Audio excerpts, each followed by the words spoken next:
Low self-esteem, the downward spiral. Hey, hello, my name is Augustus. Welcome to my channel. I learn about social barriers and norms to help people become their true self in life. So if you like my videos, please hit subscribe and you will see more of my face and hear my voice.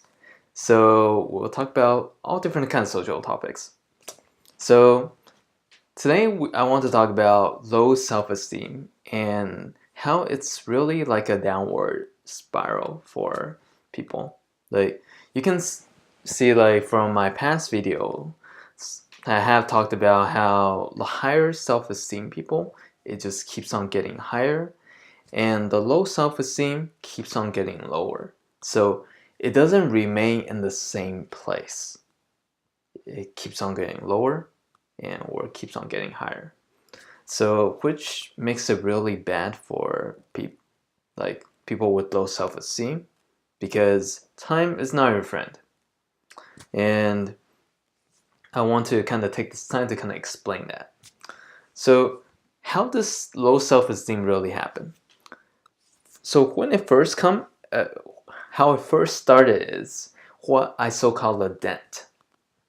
So this might be sometime in your childhood or when you're younger, that somewhere someone that was teaching you about yourself made you believe that you are bad as a person, that you are flawed, or that your existence doesn't matter, or that your needs don't your existence is negligible, or that you yourself you don't deserve to be here. And as a child, like that means a lot to us. Like we take that to heart, especially with whoever is our caretaker.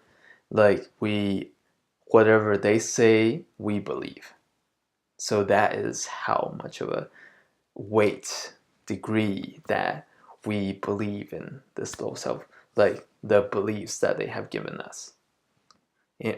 But the thing is, this in itself, like if it stopped right here, then like that's fine. Like if you have someone else come and intervene and then tell you, hey, you're actually loved, you're actually a good person intrinsically, and that you yourself, you deserve to be existing in this world, then it would stop right there.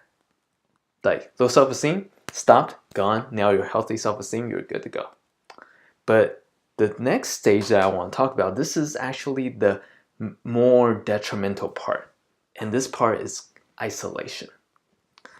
Isolation is where, because you feel flawed, because you feel like you don't deserve, your existence is somewhat like a problem, that your needs are not being met, that your needs shouldn't exist.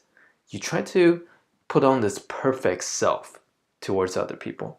Try to have no problems. You try to be nice to everyone, but inside you are very isolated. You're moving away from everyone else. You feel like there's something wrong with you. And you don't share these things with other people. You don't build deeper relationships with other people. And you're here kind of suffocating yourself. And as human beings, we all need relationships. We all need to feel loved.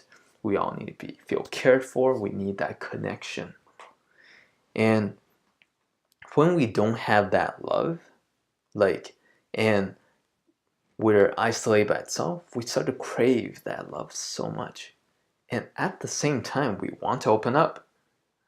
But we don't hear any other voices except for our own, because we don't talk to other people. And our voice is very critical of ourselves. So we keep telling ourselves, man, you shouldn't have done that. Man, that was dumb. Or like different ways for you to kind of motivate yourself so that you can somehow become a person that's more lovable. But that doesn't help, because the more you criticize yourself, the more it becomes worse and worse for you, basically. It's a downward spiral for you, because the longer you spend with yourself, which is you criticizing yourself, the worse, the lower self-esteem becomes. And you are afraid of opening up to people, because up to some point, like, other people might see who you really are, and that might scare them away. But on the other hand, on the other side, the other person might actually try to build a relationship with you, and they are left confused because you suddenly just moved away, even when you guys are starting to get closer. So it's a lose-lose for both sides. Both sides want to be in a good relationship with each other, but one side is left confused, and you are left feeling fearful and not loved, and feeling flawed.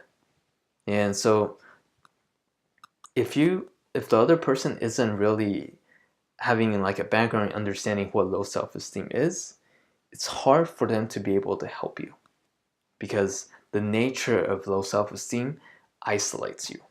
It's very isolating. You want help, you want other people to help you, and at some point you might be wondering, why exactly isn't anyone helping me? Like, they're just doing on in their own lives. But the truth is, some people might want to help, they don't know how to help. And with the proper help, then that's when you can get out of this cycle. But yeah, for this one, I'm focusing purely on the explanation, and so that it doesn't go too long. I say that a lot. But I want you to be able to take steps towards moving and understanding what low self-esteem is, to be aware of what's happening and be able to move past it. So for today's question-ish, I guess it's a question. Name one way you feel like you're a burden to someone. And the chances are, if you're thinking this way, you're probably not a burden to someone else. Like, we overthink, we feel like we are like being too needy, but acknowledging it helps you move forward, takes that little step. It's a huge step already. So, and with that being said, that is it for this week. And what I have for you guys: stay strong, stay healthy. Like, dude, like, every education is valuable, especially in this state, this social realm. So we can all kind of move past and grow. And yeah, but that's it. I'll see you guys next week. Take care. Or something, right? Or it's kind of like an ice cream cone. It's like an ice cream cone. Or like, what's going up? It's like kind of like a slide, except the person's like going down like really slowly. It's like, yeah, yeah.